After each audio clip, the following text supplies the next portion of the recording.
Shalom, friends. Akiva Gersh here. I hope you're doing well. I want to share with you one of my favorite places in Israel to go hiking. It's a place up north called Mount Gilboa. You probably recognize the name from the Hebrew Bible. About 45 minutes into this beautiful hike, you get to this gorgeous overlook that overlooks the Jezreel Valley, this beautiful, fertile valley that stretches for many, many, many miles. You sit down there, you rest, and you take out your Hebrew Bible because there's many stories of the Hebrew Bible that took place exactly in this area. One of them is the story of Gideon, the judge who was called upon by God to save the Israelite people from its enemies. And there, in that spot where you're sitting, enjoying this beautiful place, this beautiful moment overlooking the Jezreel Valley, you'll see an ancient wine press, which is so powerful because it's reminiscent specifically of the story of Gideon, who took his wheat and went up the mountain to thresh it by a winepress because he was afraid that the Midianites would steal his crop that he worked so hard to achieve, to grow, to harvest. Well, there, overlooking the Jezreel Valley, you read the story of Gideon and how he amassed an army of thousands of soldiers and went in the middle of the night and launched a surprise attack against the enemies of Israel and succeeded.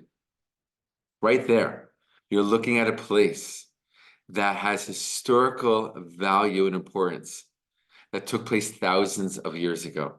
But that's not all. On this same mountain, another very important story took place, that of the story of King Saul.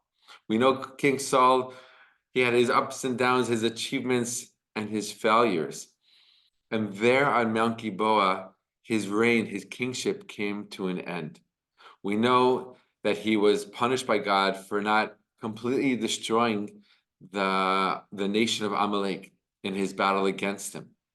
And not too long after, he found himself fighting another ancient enemy of the Israelite people, the Philistines, exactly in that same place. He was on Mount Gilboa. The battle was raging in that area, in the Jezreel Valley down below.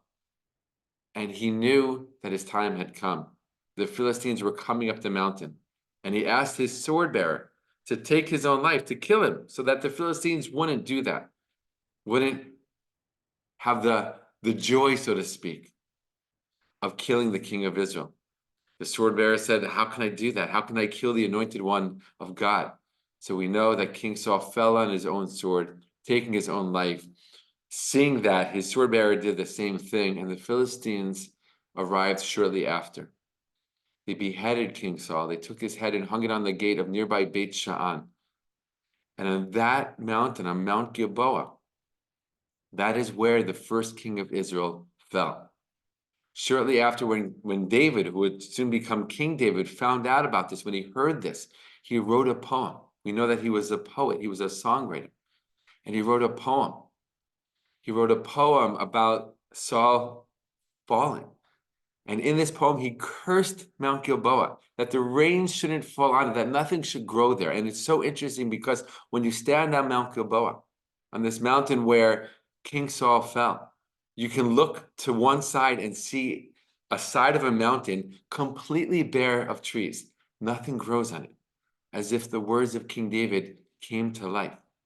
I'll end with this, and I'll just share that poem written by King David for the fallen one of King Saul, Shaul, as we say in Hebrew, the fallen one, the anointed one of God. That poem is read out every single year in modern day Israel on a day called Yom HaZikaron, Memorial Day for fallen soldiers. And it's read out at cemeteries and at ceremonies across the country, these ancient words of King David that he wrote for King Saul, who fell on Mount Gilboa. These words that were written 3,000 years ago, are read out every single year in the modern Jewish state to commemorate and to memorialize the modern fallen soldiers of Israel.